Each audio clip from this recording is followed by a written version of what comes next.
Namaskar, welcome. So, what is hidden when that is removed, then what is behind it is revealed to us. This point I make with respect to each one of us. What we have hidden in us, when there is right attitude, it gets revealed.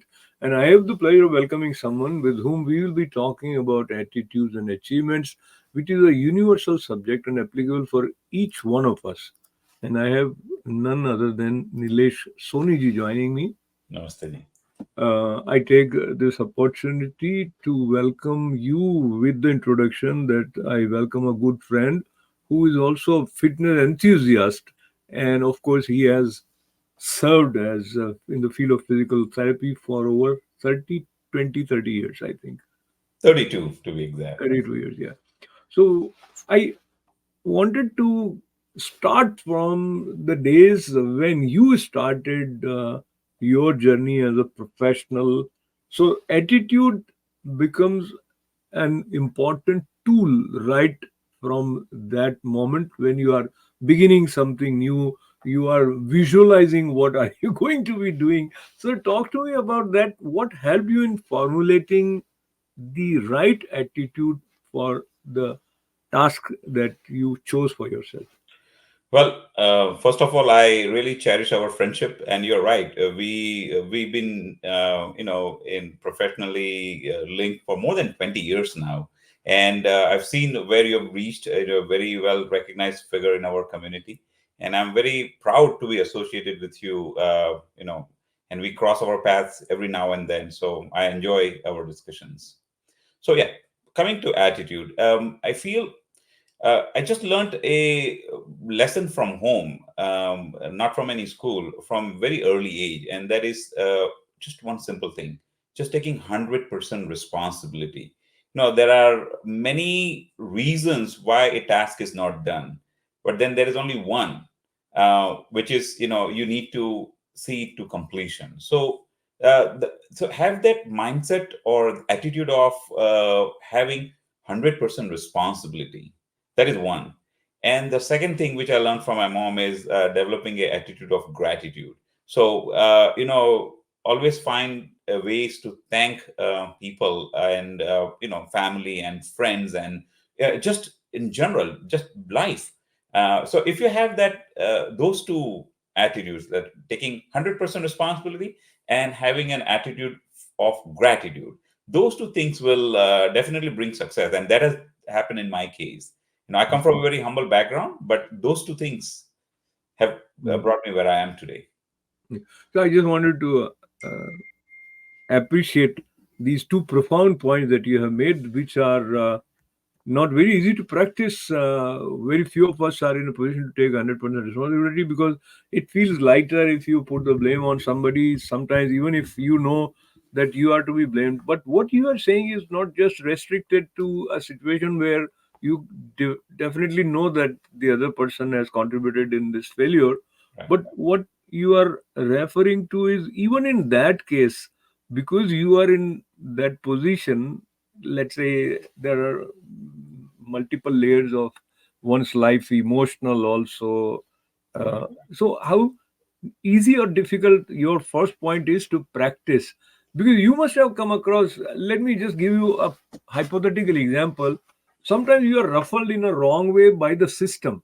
Yes. Maybe you have certain additional, maybe city comes up with something where they have no, you didn't follow this, and so you have to Get punished. pay n number of whatever, etc. So those things happen. Then how would you say that I take the responsibility? Well, in terms of learning a life lesson, so what I say, the biggest mistakes I made were my biggest life lessons. So, every time, if you are just doing everything correct, then you stay where you are. But when you get, kicked and, you get ruffled, that's where the opportunity for growth is, right? No, I'm not asking the path of difficulties for everybody, but I feel the difficulties you have in your life will make you a stronger, smarter, and more responsible person. And in my case, many of the decisions I made was through my own gut feeling. And yeah, times they were not on the right side. But just learning and taking that mistake and converting that into a life lesson and then moving on has made me practice what I say 100% responsibility. Well, yeah, you'll come across situations in life where you feel that it's total injustice. Um, I'll give an example. Like, so you're doing great community work, and but somebody may spotlight you in a totally opposite way.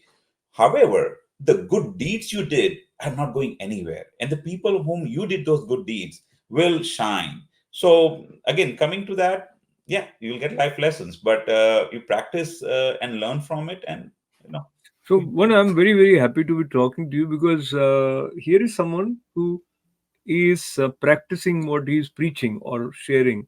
sure, And these two sides, the two important profound points. One, I'm just reminded of the when you go to Shirdi Baba's abode, you have this Shraddha and Saburi. So these are the 2 points. And your point of gratitude is also somewhere related to Shraddha.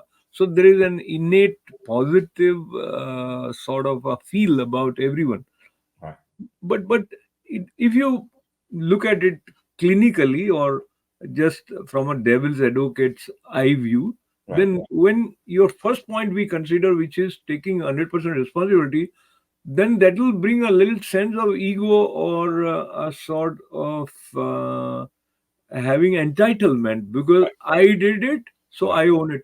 Then how is the space of gratitude available to you Yeah, with this? so it's very difficult. It's a fine line. Now, when you have, so you, if you don't compromise and don't put, you don't agree, you don't become an yes man to everything which is coming across your life.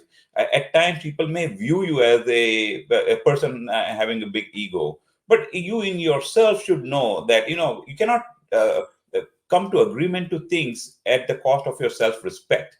And that's where I stop. I mean, if I feel that my self-respect is being compromised, and me in my own eyes, if I'm falling down, then that's not what I would want to sort of entertain.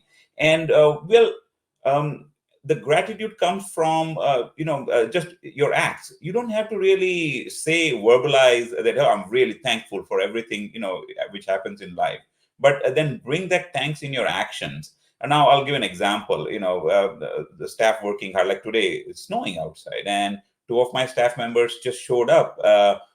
And before I instruct them, they opened the doors of my office, and they were doing their daily tasks without me telling them. And now, how would I show gratitude to them? Obviously, I was very thankful in my words, but then I would bring them a small article of gift, or something to eat together, share together, a simple thing. And that will show that I really care. And that's what I would practice in usual terms. People forget to say thanks.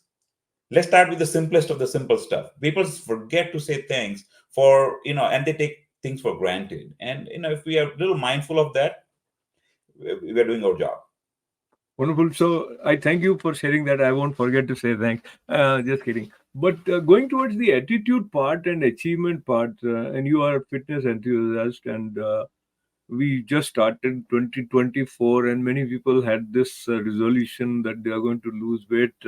I would put myself in that bracket, and then few days slip by, and then you feel okay, maybe next month or etc. So now here, attitude plays an important role in maintaining this focus on fitness. How that attitude, is it inborn or it can be developed? Your take. I feel it can be developed, and my last 2 years of my life are the examples of it. Now I am in physical therapy, and we advocate exercise, we advocate lifestyle changes, and we advocate being fit at any age. And I'm like, if I don't become fit, then whatever I'm preaching is just, it's not real. So yes, it's boring. Consistency is boring. Wake up every morning and do whatever little exercise or a protocol you follow, or yoga. However, when you are out of your bed and you completed that half an hour, 1 hour, 2 hours of your morning routine, your mindset is totally different versus you staying in bed and electing not to pursue your dreams. So yeah, and it takes grit. It takes grit to be boring. When friends are partying on Saturday night, they're staying till 1 a.m. and you cut off 10 or 10:30 to wake up early morning and do what you need to do. Uh, yeah, at times your family will say, "Hey, what are you doing?" But it gives results. In my case, I feel I'm in my 50s right now. I feel I'm stronger overall, mentally, emotionally, physically, in my 50s than I was in my 40s. And the only change I did was I became consistent in practicing what I felt was right. So before we move further, let us learn a point or two from you about staying fit. That But includes not just exercise, but the kind of food that you take. So, very briefly, if you share some well, highlight. so weight loss is a challenge for everybody because we have abundant food and calorie-rich food in United States and everywhere in the world now. The food has become, it's an easy thing to overeat or overindulge. But I feel, in terms of my own like approach to diet, is just analyzing what you took in the last 24 to 48 hours, and then moderating or sort of enjoying depending upon what was the intake.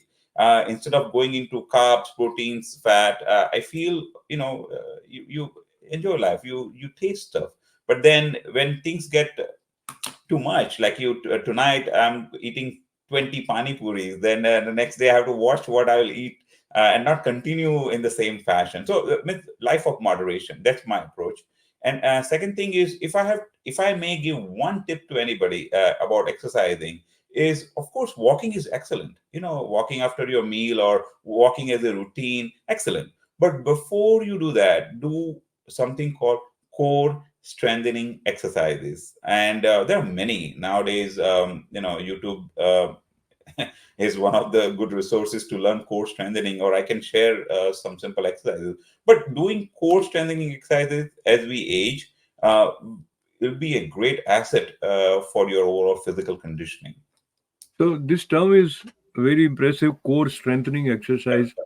Can you give some Okay, idea as to what do you mean by it? sure. Yeah. Sure.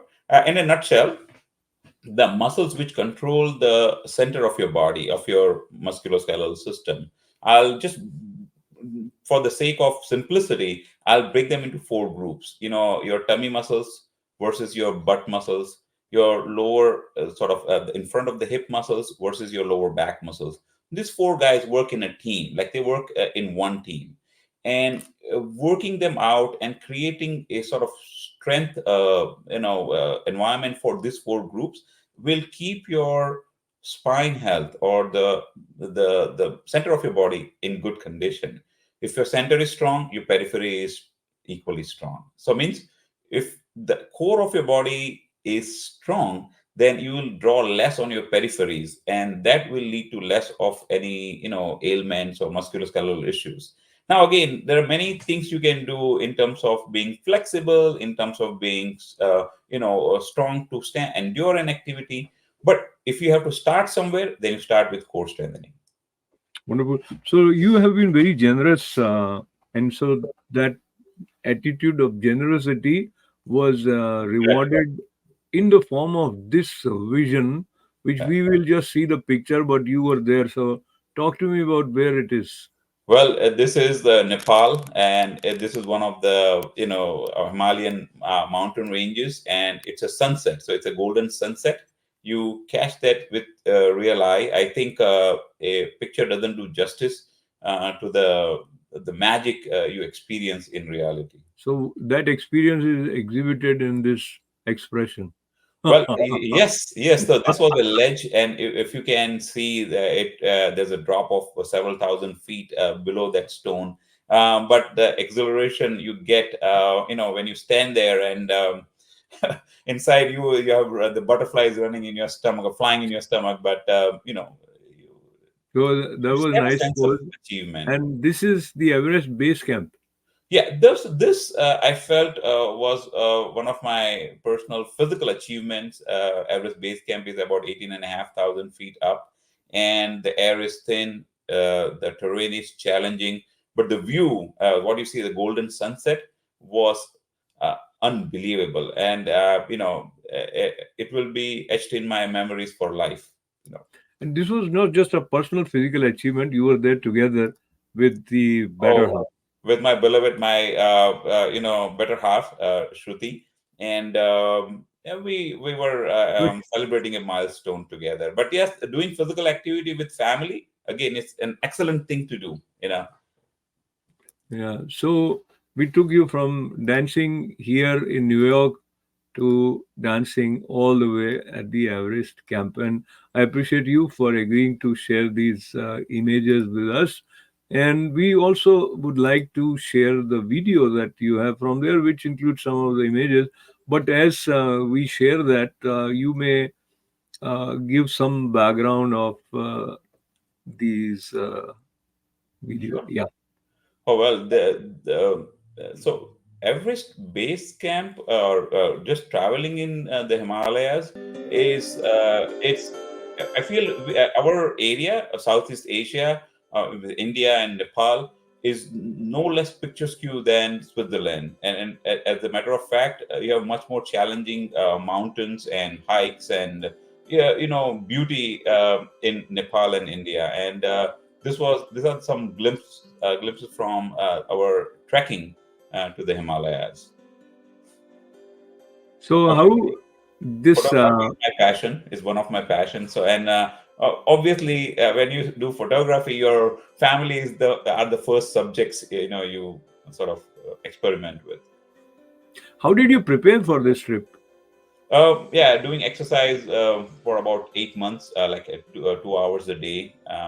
But nothing prepares you for the journey. The breathing, because of the thinness of the air, the lack of oxygen. Um, you know, I must tell one thing, and many of us from India practices this. Yoga and breathing, controlling your breath, plays a major role while you are, trekking in the Himalayas, more than you being strong. I mean, like you're able to lift 50 pounds, right? Now this is not no trekking, but Yeah, yeah.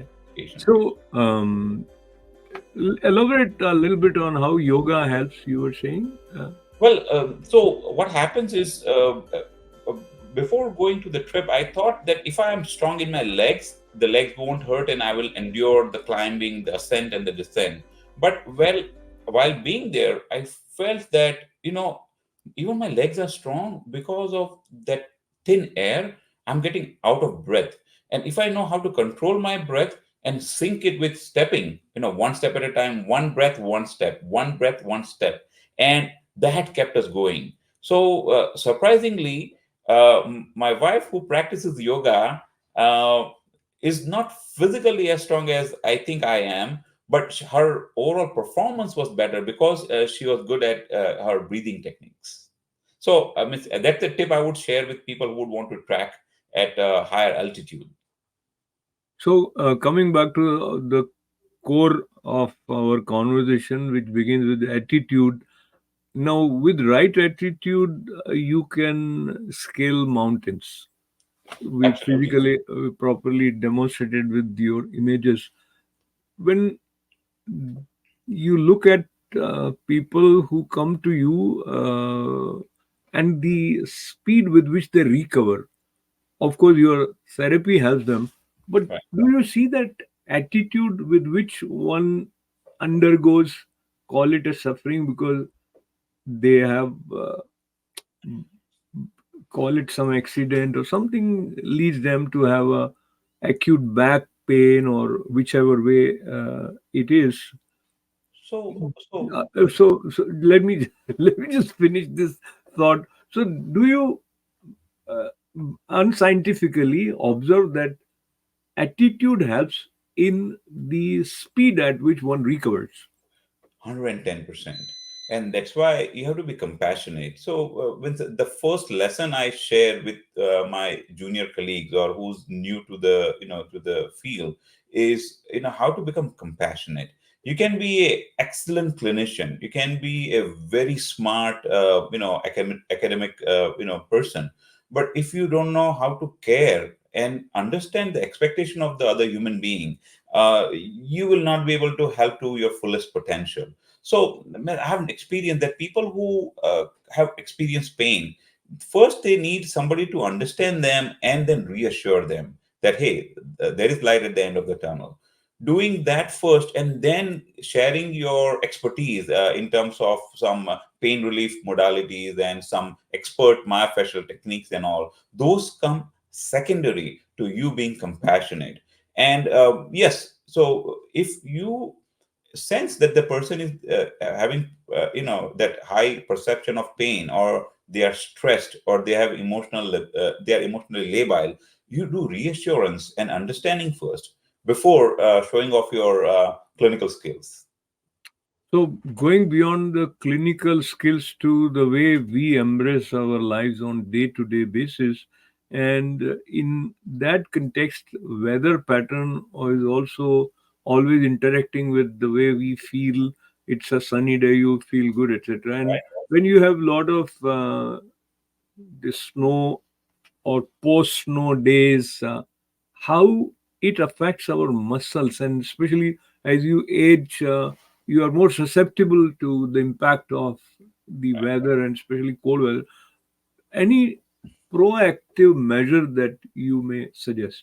Well, I just shared the tips to shovel on my social media, whatever account I have.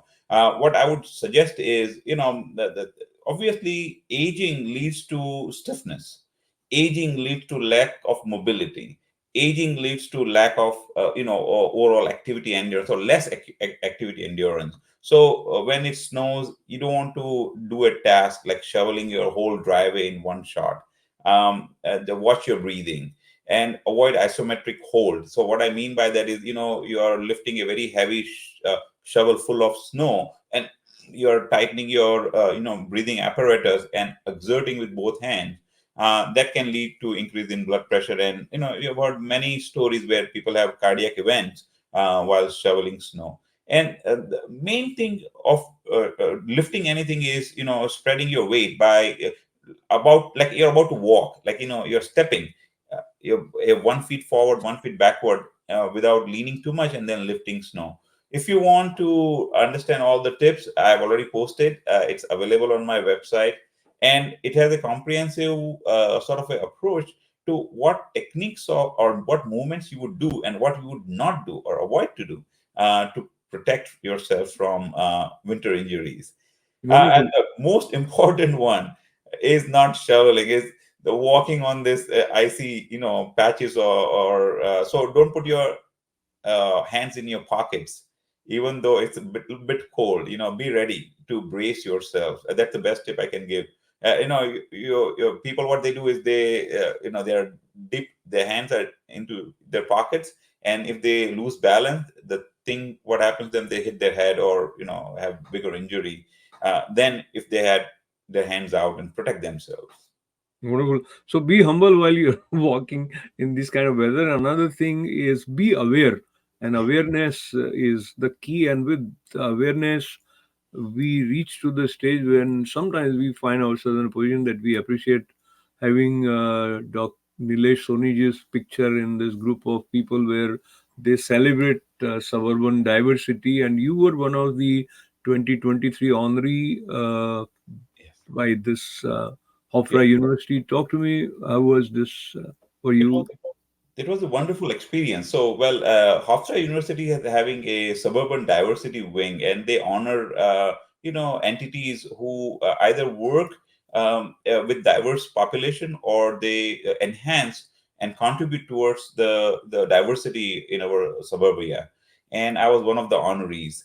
And it was a wonderful experience. There were more than like 600 people, and very well-known figures from our community as our co-honorees. And well, I dedicate this to my mom because the honor was about understanding and assimilating your life experiences with people from different backgrounds, and that there is no school for it. And you learn from home the values of respecting others, the values of understanding the viewpoints of others, and that was given to me through my upbringing. And my mom had a major role to play. She was a central figure in cultivating the mindset I have today.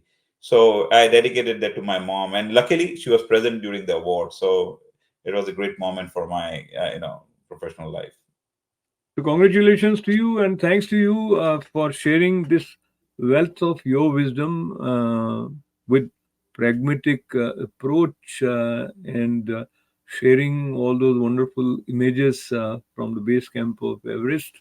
Right. Um, Last 30 seconds for any bullet point that you may want to offer as a fitness enthusiast for us.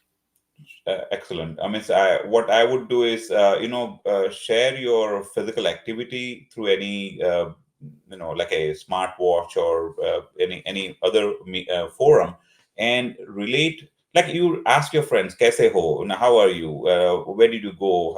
How did you, do your vacation and all?" Similarly, share your physical activity. Second thing, do anything, whatever you do, yoga or core strengthening or walking, do it consistently. um, you'll get results. I'm a prime example. I mean, I can write it down for you. If you exercise consistently, you'll be better off than where you were last year or last month. So start today. And if you have any questions, reach me through my website or through my clinic numbers. Right, anytime. Wonderful. So start today is the mantra, and also consistency is the key. And we started with a mantra that take 100% responsibility and have the attitude of gratitude. So with lots and lots of thanks and good wishes, as well as a sense of uh, additional gratitude for you for making us proud by reaching to the position where you become one in this diversity award, and that is not just for Nilesh Soni alone. It is for the whole community, I would say, because we Exactly. And share. it's always a pleasure to share this with you.